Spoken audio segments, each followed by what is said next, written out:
Welcome back mga kaibigan. Etong balita natin, libo-libong Hapon ang bumoto. No match daw ang team nila kay Soto at Kawamura dito sa NCAA team na Nebraska. SJ Belangel, controversial no call sa KBL, kayo na ang humusga. Simulan po natin sa ating kaibigan ni si SJ Belangel. Sa nangyari po sa game nila nung isang araw, ilang segundo na lamang ang kalaban ng isa.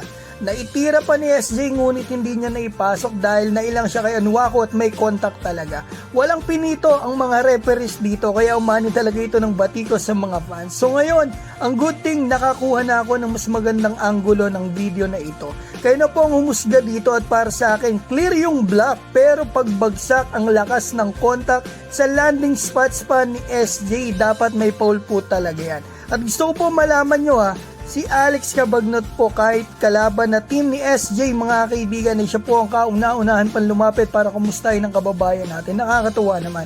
At ang isa pang good news, eto hindi po malala ang injury ni SJ at eto base sa mga nabasa ko nagkaroon daw ng pasa ang ating kababayan dito at sabi pa ni SJ makakabalik na po siya next week.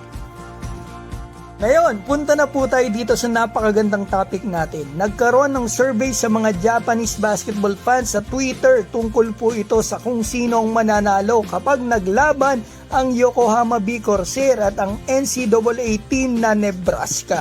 Libo-libong Hapon ang bumoto dito at no match daw ang Yokohama. Pero bago ko ituloy, ipaliwanag ko to para at least mas malinaw. Bakit Nebraska na NCAA team ang naisipan nila itapat sa Yokohama? Ito po ang sagot. Dahil sa team na ito po kasi naglalaro ang sikat na Japanese player nila na NBA prospect, si Kisei Tominaga o ang Steph Curry ng Japan. Pareho po silang sikat sa mga Japanese fans ni Yuki Kawamura kaya sila na ikukumpara.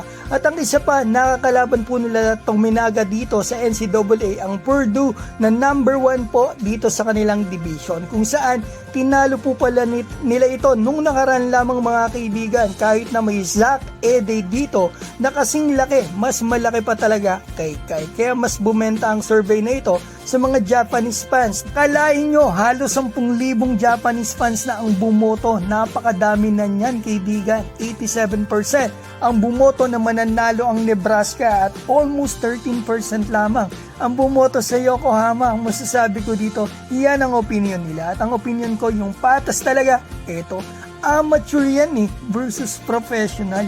Tatlong world import ng Yokohama at may isa pang kay Soto na considered na best center ng Asia at may Kawamura pa na best guard din sa Asia. Kayo na po ang humusga. So eto, bigyan ko na po kayo ng magandang update sa game ni Kai bukas sa Toyama Grouses. Malamang hindi pa daw makalaro si AJ Edu pero mga kaibigan, may bagong sentro ang team na ito, kakapirma lang. Dating player ng Lakers teammate ni LeBron James, si Jonathan Williams. Naglaro pa ito sa PBA nung nakaraan and take note kapag naglaro po ito bukas, ibig sabihin kabakbakan ni Kai ay dalawang big man na ex-NBA players, sina Quincy Miller na NBA veteran at Jonathan Williams na Toyama Grouses na din. Sana makalaro talaga to kasi magandang experience din ito sa pambato natin. Alam ko kaya ni Kai ang mga yan mga kaibigan. Nung nakaraan nga mga kaibigan na laban ni Kai dito sa Toyama, Quincy Miller ilang beses po nasalpakan ng pambato natin. So yan po ang video natin. Mag-comment ka na sa baba kaibigan at maraming pong salamat sa suporta kay Kai Soto.